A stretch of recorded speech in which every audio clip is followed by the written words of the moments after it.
Air susu dibalas dengan air tuba. Mungkin itulah peribahasa yang tepat yang menggambarkan bagaimana seorang pastor dihabisi secara brutal karena sudah berbuat baik kepada sesamanya.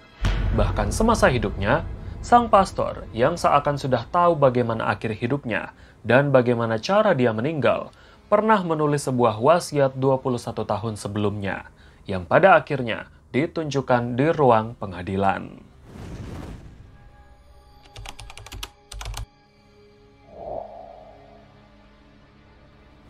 Kota kecil dengan populasi sekitar 8.000 jiwa ini terletak di bagian timur negara bagian New York, Amerika Serikat. Kota Waterford berada di sebuah kabupaten yang disebut dengan Saratoga. Disinilah kita akan menemukan seorang pria yang bernama Rene Robert. Rene lahir pada tanggal 2 September 1944 di kota ini. Dia adalah anak angkat dari pasangan Bernadette dan Donette Robert. Sejak kecil, Rene memiliki panggilan untuk melayani jemaat. Setelah dia lulus dari Catholic Central High School di kota Troy pada tahun 1962, dia melanjutkan pendidikannya di sebuah seminari bernama Conventual Franciscan Brothers di kota Watertown untuk meyakinkan panggilannya selama 3 tahun sebelum mengucapkan janjinya dan ditahbiskan sebagai pastor. Pada tahun 1966, Pastor Rene mulai melayani keuskupan khusus tunarungu di kota Albany. Dia juga seringkali berpindah-pindah tempat untuk melayani di satu gereja ke gereja lainnya. Pada tahun 1977, dia lulus dari University of Alabama dengan gelar sarjana pendidikan untuk tunarungu, dan 2 tahun kemudian, dia kembali mendapatkan gelar master di bidang yang sama di Deakin University di kota Pittsburgh, Pennsylvania. Setelah itu, dia masih aktif melayani untuk komunitas jemaat tunarungu di berbagai gereja selama lebih dari 10 tahun lamanya.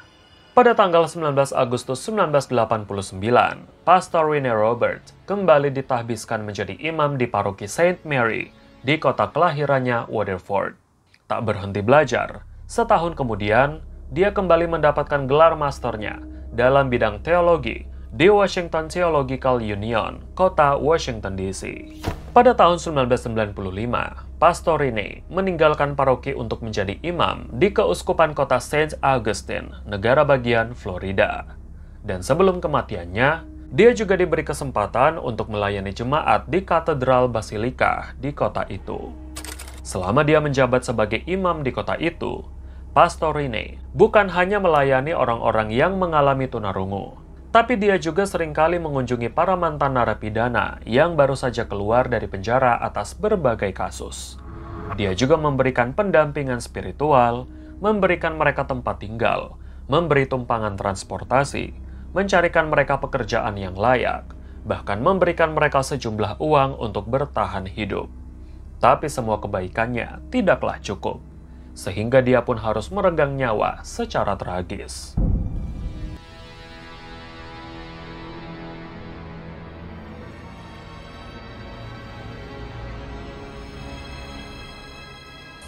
Hari itu adalah hari yang cerah untuk semua penduduk di kota Saint Augustine. Begitupun untuk Pastor Rene yang dijadwalkan akan memimpin ibadah pemakaman di salah satu rumah jemaatnya. Namun siang itu, meskipun ibadah akan dimulai, Pastor Rene tidak hadir. Semua pelayan gereja dan anggota jemaat yang hadir di sana mencoba menghubunginya lewat telepon, tapi tidak bisa tersambung. Tak ada yang tahu kemana dia pergi, dan tak ada yang tahu apa alasan dia melewatkan pelayanannya di sana. Salah satu jemaat menelpon polisi untuk meminta polisi melakukan kunjungan ke apartemen Pastor Rene. Saat polisi tiba di apartemen pastor tempat dia tinggal, polisi tak menemukan dia di sana, bahkan sesuatu yang mencurigakan. Mobilnya pun diketahui tidak berada di parkiran apartemen. Awalnya polisi menduga bahwa Pastor Rene pergi ke sebuah tempat untuk melakukan kunjungan seperti yang biasa dia lakukan. Tapi setelah pencarian menyeluruh di kota itu, tak ada satupun informasi yang menyebutkan mereka melihat Pastor Rene. Dia juga tidak pulang kembali ke apartemennya hingga larut malam. Atas dasar inilah, polisi mulai curiga ada sesuatu yang tidak beres dengannya. Seorang tetangga mengatakan bahwa dia melihat Pastorine pulang kembali ke apartemennya pada hari Minggu, tanggal 10 April setelah selesai memimpin kebaktian. Tapi hari itu adalah hari terakhir jemaatnya melihat Pastorine. Seorang saksi mata lainnya mengatakan pada polisi bahwa dia sempat melihat Pastorine mengendarai mobilnya pada hari dia dilaporkan menghilang, ditemani dengan seorang pria muda yang duduk di kursi depan. Dia pun tak tahu kemana arahnya mobil itu. Dari laporan itulah, polisi berencana mencari jejak kepergian Pastorine melalui CCTV di jalan-jalan kota. Namun belum sempat mereka melacak CCTV, mereka mendapatkan informasi dari seorang wanita yang bernama Bobby Jane Murray, melaporkan bahwa adiknya yang bernama Stephen Murray berusia 28 tahun mungkin sedang bersama dengan Pastorine. Karena sebelum dia menghilang, Bobby sempat menelpon Pastorine untuk datang mengunjungi adiknya yang baru saja keluar dari penjara karena kasus narkoba. Atas laporan wanita itu, polisi mulai memusatkan perhatian mereka pada seorang pria muda bernama Stephen Murray.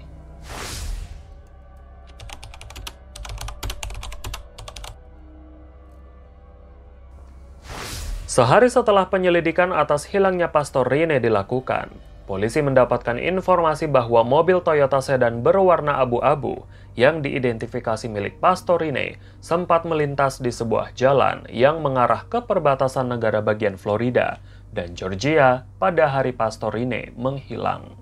Saat itu juga, polisi melakukan pengejaran untuk mengetahui kemana mobil itu pergi. Sayangnya, malam itu polisi sudah kehilangan jejak. Dilaporkan juga bahwa orang yang mereka curigai, yaitu Stephen Murray, juga tidak pulang sejak kepergiannya bersama dengan Pastorine. 7 hari kemudian, tepatnya pada tanggal 19 April, polisi di Florida mendapatkan laporan dari polisi di South Carolina bahwa mereka menemukan mobil yang sudah ditinggalkan di pinggir jalan kota Aiken, South Carolina, yang diketahui milik Pastorine. Mobil warna abu-abu itu sudah terparkir di sana sejak beberapa hari sebelumnya. Tapi setelah mobil itu ditemukan, tetap saja tidak ditemukan tanda-tanda mencurigakan di sana. Namun polisi sudah mencatat bahwa sidik jari Stephen Murray ditemukan di bagian setir kemudi yang menandakan bahwa Stephen juga mengendarai mobil itu. Hal ini semakin meyakinkan polisi bahwa Stephen memang sudah terlibat dalam kasus ini. Pencarian besar-besaran pun dilakukan untuk menangkap Stephen.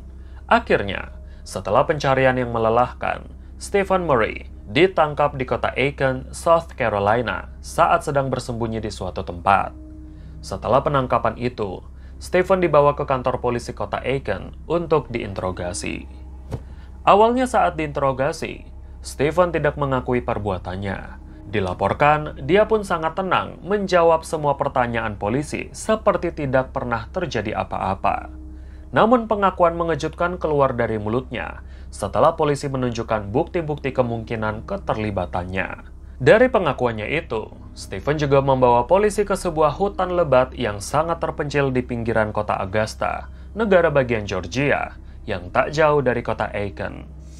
Di hutan itulah, sesosok mayat yang diduga adalah Pastorine ditemukan. Dengan keadaan yang sudah membusuk dan tak dapat dikenali lagi, mayat itu dievakuasi untuk diautopsi, menentukan penyebab kematiannya, dan juga menentukan identitasnya dari catatan gigi. Setelah hasil identifikasi dari catatan gigi keluar, catatan itu mengkonfirmasi bahwa benar, mayat yang ditemukan adalah Pastorine Robert. Dia pun dinyatakan meninggal dunia setelah mendapatkan 2 tembakan brutal di wajah dan di dadanya. Setelah semuanya terungkap, Stephen akhirnya diekstradisi dari South Carolina menuju ke Florida. Dia pun mengakui semua perbuatannya di depan polisi bahwa pada hari kejadian, kakak perempuannya meminta Pastorine untuk mengunjunginya yang baru saja keluar dari penjara, dengan harapan bahwa Stephen bisa dibimbing secara spiritual untuk tidak mengulangi perbuatannya. Tapi hari itu, Stephen beralasan bahwa dia ingin pergi ke kota Jacksonville dan meminta Pastorine untuk memberinya tumpangan serta mengantarkannya ke sana. Pastor itu pun setuju. Di sepanjang perjalanan, Pastorine meminta Stephen untuk membawa mobilnya agar dia bisa fokus memberikan nasihat pada Stephen. Tapi mengetahui bahwa dirinya masih kecanduan narkoba, pastor itu menegurnya dan mengatakan, "Kamu tidak akan bisa lepas dari barang itu kalau tidak ada kemauan." Di sebuah jalan yang sepi, pastor itu meminta berhenti karena dia ingin membuang air kecil. Setelah pastor itu turun dari mobilnya dan pergi, Stephen sadar bahwa dia kehilangan barang haramnya yang dia bawa di dalam mobil. Akhirnya, saat pastor Rene kembali, dia langsung menembak wajah dan dadanya hingga pastor itu meninggal di tempat. Saat itulah, dia melanjutkan aksinya dan melakukan perjalanan jauh sejauh hampir 500 km menuju ke negara bagian Georgia untuk membuang mayat pastor Rene. Dia pun pergi lagi dari sana menuju ke kota Aiken di negara bagian South Carolina dan menelantarkan mobil pastor itu. Jaksa penuntut percaya bahwa Stephen hanya memanfaatkan kebaikan pastor Rene untuk mengantarnya dan menjadi kesal karena dia masih kecanduan. Dari latar belakang Stephen Murray, diketahui juga bahwa dia menghabiskan sepanjang hidupnya dalam penjara atas berbagai kasus yang dia buat sejak dia masih berusia 11 tahun. Di sisi lain, jaksa setuju kalau mental Stephen juga terganggu karena dia tidak diperbolehkan menjenguk anak-anaknya yang diasuh oleh mantan istrinya. Dia pun ternyata pernah menerima kekerasan dan pelecehan dari ayah kandungnya, yang membuatnya terjerumus dalam penggunaan barang haram. Tapi jaksa penuntut tampaknya tak menghiraukan aspek psikologis yang dimiliki Stephen, dan tetap menuntut Stephen menerima hukuman mati. Namun tuntutan mereka tampaknya terhalang dengan adanya surat wasiat yang ditulis oleh Pastor Rene Robert dan ditandatangani sendiri pada tahun 1995 atau 21 tahun sebelum kematiannya. Surat itu disimpan oleh pihak gereja dan dibawa ke pengadilan untuk meringankan hukuman Stephen.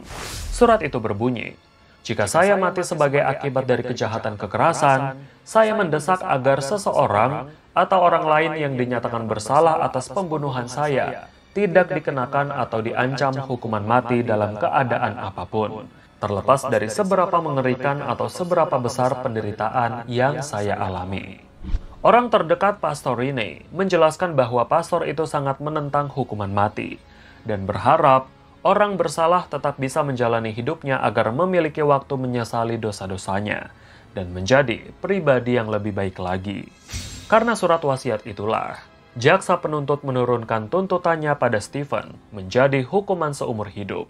Dan pada bulan Oktober 2017, hakim menjatuhkan hukuman seumur hidup tanpa adanya bebas bersyarat untuk Stephen Murray atas kejahatannya dalam pembunuhan itu. Itulah cerita dari seorang yang dikenal sangat baik hati. Bahkan hingga di ujung hidupnya yang tragis, dia masih tetap mengampuni. Semoga kita bisa mengambil pelajaran berharga dari kasus ini, dan jangan lupa untuk nantikan cerita menarik selanjutnya. Jaga diri kalian, karena kejahatan bisa terjadi di mana saja. Sampai jumpa.